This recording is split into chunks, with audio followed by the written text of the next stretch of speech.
ሐምሌ 5 2008 ዓ.ም ለሀገራዊ ለውጡ መሰረት የተጣለበትና አፋኙ የህወሓት ቡድን ሽንፈት የተከናነበበት መሆኑን በመገንዘብ የወልቃይት ህዝብ ያገኘውን ነጻነት ማጽናት እንዳለበት የወልቃይት ጠገዴ ሰቲት ሁመራ ዞን አስተዳደር አሳሰበ።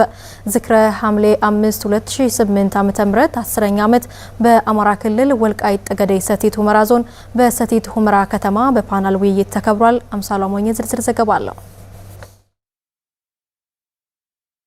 ሐምሌ 5 2008 ዓመተ ምህረት ህወሓት የወልቃይት ጠገዴ አማራ ማንነትና ወሰን አስመላሽ ኮሚቴ ሰብሳቢውን ኮሎኔል ደመቀ ዘውዱን ከጎንደር አፍኖ ለመውሰድ ሙከራ ያደረገበትና የሽንፈቱ መጀመሪያ የተረጋገጠበት ቀን ነው። ይህ ቀን ለሀገራዊ ለውጡ መሰረት የተጣለበት መሆኑን በአማራ ክልል የወልቃይት ጠገዴ ሰቲት ሁመራ ዞን ዋና አስተዳዳሪ አቶ አሸተ ደምለው አመላክተዋል። ህወሓት በአማራ ህዝብ ላይ የገነባው የተዛባ ትርክት የተሻረበት ቀን መሆኑንም ዋና አስተዳዳሪው አንስተዋል። ሐምሌ 5 እና ኮሎኔል ሐምሌ 5 እና አማራ ሐምሌ 5 እና ጎንደር ሐምሌ 5 እና ኢትዮጵያም የተሳሰሩ የተሰናሰሉ ለሀገራዊ ለውጥ መነሻ እርሾ የጣለች ቀን ነች ማለት ነው። የአማራ ህዝብ የጨቋኝ የተጨቋኝ የተዛባ ትርክት ተጭኖበት አማራ ነን እያሉ በጉልበት በኃይል የተካለሉ ህዝቦች አሉ።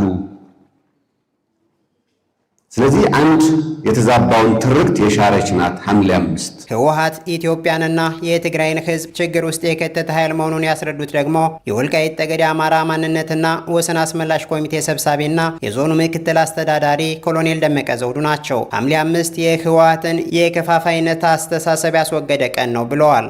ህወሓት የሚባል ከመጣ በኋላ ግን ያለ ችግር እንኳን ለኛ ለትግራይ ህዝብ የገጠመው ፈተና ራሳቸውን የሚያዩት ሐምሌ 5 ደግሞ ዘር እንዲለያይ አይደለም የሁላችንም ቢሆን ነው። እኔም ፈልጉ ሐምሌ 5 በመጣ የተሻለ ስርዓት መጣ የተሻለ ፓርቲ መጥቷል ተብሎ ለኢትዮጵያ ቢሆን ሐሳብን የሚያመጣ ፓርቲ የኛ ጉዳይ ደግሞ ፈቶ ማለት የማንነት ጉዳያችን እውቅና ሰጥቶ የተረጋጋ ስርዓት መስርተን የተረጋጋ ህዝብ ኑሮን ሰላም የሆነ ኑሮ እንድንኖር እንመኛለን።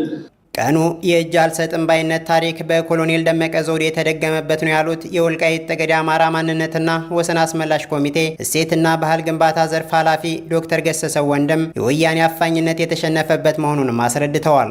የሐምሌ 5 ውጤት ምንድነው ብለን ስናይ አንደኛው የወያኔ አፋኝ ቡድን የተሸነፈበት ውጤት አንድ ውጤት ሁለት ደግሞ ከዛም ለሀገራዊ ለውጡ ደግሞ መነሻ የሆነበት በህወሓት ግፍ ምክንያት የወልቃይት ጠገዴ አማራ ህዝብ ብዙ ችግር ማሳለፉን ያስታወሱት ደግሞ የውይይቱ ተሳታፊዎች ናቸው። ይሁን እንጂ ሐምሌ 5 ለህወሓት ሽንፈት ምክንያት በመሆኑ ድሉን በአንድነት ማጽናት እንደሚገባ ጠቁመዋል።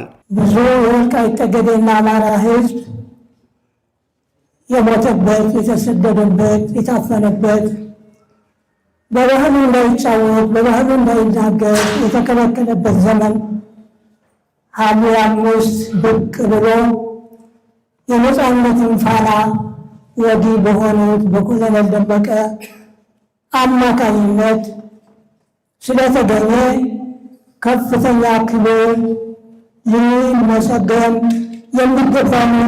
ሁላችንም ለነጻነታችንና ለማንነታችን በአንድነት ቁመን በዓሉን ማክበር ይገባናል። በብዙ መስዋዕትነት የተገኘውን ነጻነት አጠናክሮ መቀጠል የዚህ ትውልድ አደራ መሆኑም በውይይቱ ተመላክቷል።